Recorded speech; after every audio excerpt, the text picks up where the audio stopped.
It is warm out here this afternoon. Man, here's the deal. I didn't get any sawing done this morning, had other things going on. Had to go look at a few trees and a huge butternut tree. Hopefully I'll be getting that tree in the next few days. I'll bring the camera along and show you guys how I haul that one home. Huge tree, really excited about that one. But more on that later. Hopefully Sunday, maybe tomorrow Saturday. Maybe Sunday I can get that thing in here. So, anyways, butternut. Good tree. It's kind of like black walnut tree. It's out of the same family, I believe, just a little bit lighter color. Anyways, it's about 7 p.m. so we're doing some late evening sawing here at the mill. And what I'm going to try to do this evening, I'm not going to finish up that oak today that we started on the other day, the quarter sawn oak. We'll do that later. There's plenty more left of it. I'll probably get 1,000 board feet total out of that log. But what I got going on the mill over here, and I'll show you in just a second, I got a black walnut on the mill, and it's a pretty unique log. And there's a little bit of a story behind it. The log came from Bidstone Gap, Virginia, which is about 45 minutes from here. And they did a movie about that place about 2 or 3 years ago. You might be familiar with that, called Bidstone Gap. But it came from a friend of mine's property over there, a farm, and I got several walnuts from him that day, but this was the best one. And to be honest with you, what's the bad thing about it is it was the best tree I got that day, but I forgot about having the log here. I hauled it back here to the property and it kind of got covered up with some other timber, and I kind of just overlooked it for the past few years. It's been on the ground for about 2 years, maybe 3 years, more toward 3 years now that I think about it. But anyways, it's been on the ground for about 3 years and it looks terrible on the outside. I mean, the bark is completely gone. There's insect holes all around it. I did do a fresh cut on one end of it a few weeks ago, and it's still solid in the middle, so we're in good shape. It's going to be nice solid wood, I'm pretty sure. So we're going to put it up on the mill first and do some 8/4 slabs. After that's over with, I'm going to put that weeping cherry log on there. Now, a few weeks ago we went and got that, and I videoed that process also. And I'm pretty sure it's going to be some curly cherry, so we'll put that on there after the walnut. And it's looking like rain, but I think we can get these 2 logs done before it rains on us, hopefully. There's a little pan over of the log here. As you can see, it looks terrible. I mean, most people would see this on the side of the road or somewhere, they would probably just light it on fire. Horrible looking log. It's hard to tell it's black walnut without that little bit of bark over on the side, for me at least. As you can see, here's the end that's weathered. You can't tell nothing by it. It's an 8.5 footer. It branched off down here at the bottom. So we should have some nice crotch figure right in here where it branched off. Should be some really nice figure right there.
Well, that is our two first slabs. Let's see how we did here. Got a lot of bud damage, a lot of small insect holes. I'll show that in a second. I anticipated that being here though. Get the camera real fast here and show you something. Here's just something interesting, or it is to me at least. That dark color on the end, that's how walnut looks after it really is opened up to air and is sawed. It's that dark chocolate color. But when you first cut into walnut, it's green. When I first started sawmilling about 7 years ago, my first time I sawed a walnut, I remember opening that walnut up and thinking, well, I just got gypped here on the log. This ain't even walnut. As you can see, it's that green color, and that lasts for just a few minutes. Turns that color right there. That's a really good comparison right there on how the color changes.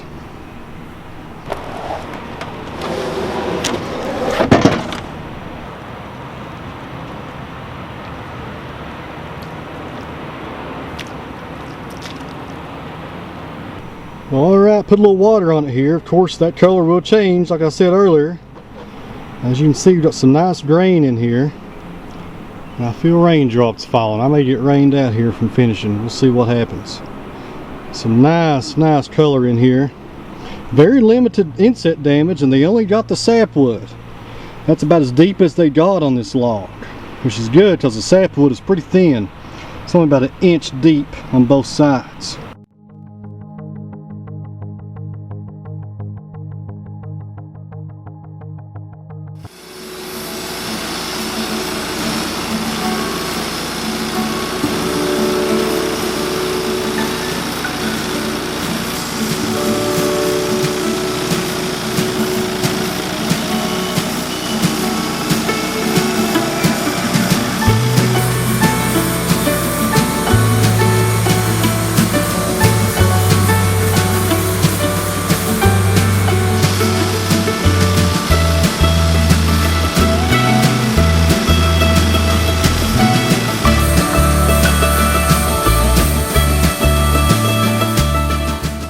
Widest point right here on these boards is 21 inches.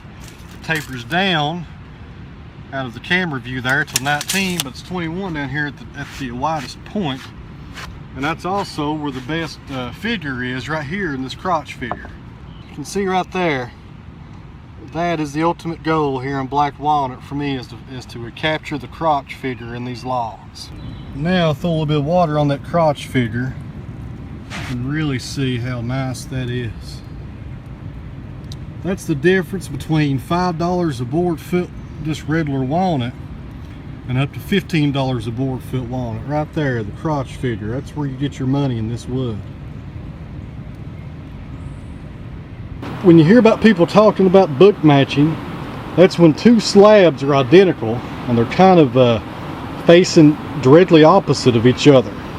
You can see what I'm talking about here.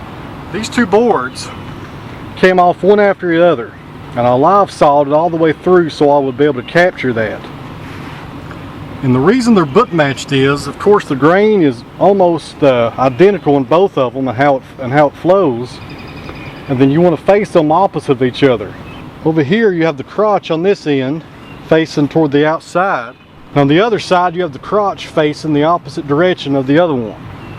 Well, anyways, that turned out rather well. I got 6 slabs out of that, all at 9¼ and like I said, the widest is about 20 inches, so that was well worth the effort here to get that sawed up today. And they're all book matched, so I'll have 3 sets of book matched slabs here to sell or to use for my own projects whenever they're dry. And I'm about to run out of daylight. It's getting close to 8, so I'm going to throw that cherry on here real fast because this one will take long at all, and I'm really anxious to see how it turned out.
I was able to get two 8/4 slabs out of this cherry. It turned out pretty nice.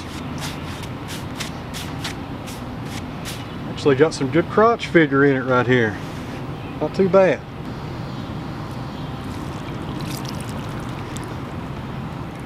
See, this area here is what I'm talking about, this crotch figure, and that's usually when the grain, I kind of think it gets confused, is a good way to understand it. As the tree is growing naturally up, then it will branch off, and here's a sign of it right in here of the branch and also of a knot from the earlier juvenile wood when this tree was very small. And the grain has to venture off and go in a different direction, and that's where that crotch figure comes from right there.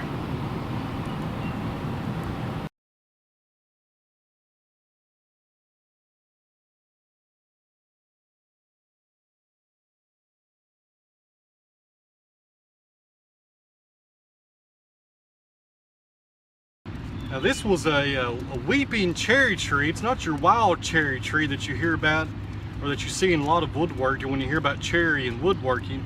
This is an ornamental tree that's usually put in residential neighborhoods and yards because it's a pretty tree when it blooms. So this, to my knowledge, this is not harvested anywhere in the world for commercial use or woodworking uses. It's got the color of the cherry. It looks really nice, and we got some crotch feeder in this one board. I sawed them both at 8/4, and I had a few offcuts from the top that were thick and thin, and I'll be able to get some nice bow lengths out of those. We'll carve those into bows also, so there won't be any waste from this tree at all besides the bark pieces that came off. So tomorrow's Saturday, so we'll be doing hemlock tomorrow on the sawmill. And that'll be the first time we've ever sawed hemlock on this channel. This is the first time we've ever sawed cherry on this channel. And try to get some more cherry here in the future and do some more of this. I really like the color of this cherry. But regardless, we'll start doing the hemlock tomorrow that we harvested a few weeks ago. And we did a video on that also called Urban Logging for some hemlock. It was about 2 miles away from here. I used the ATV arch on that little project. We'll be putting those in the sawmill tomorrow, and I'm going to try to be getting some 6x6s and some 8x8 beams out of that to do some timber framing with. Because in July, things are going to be getting very busy on this channel.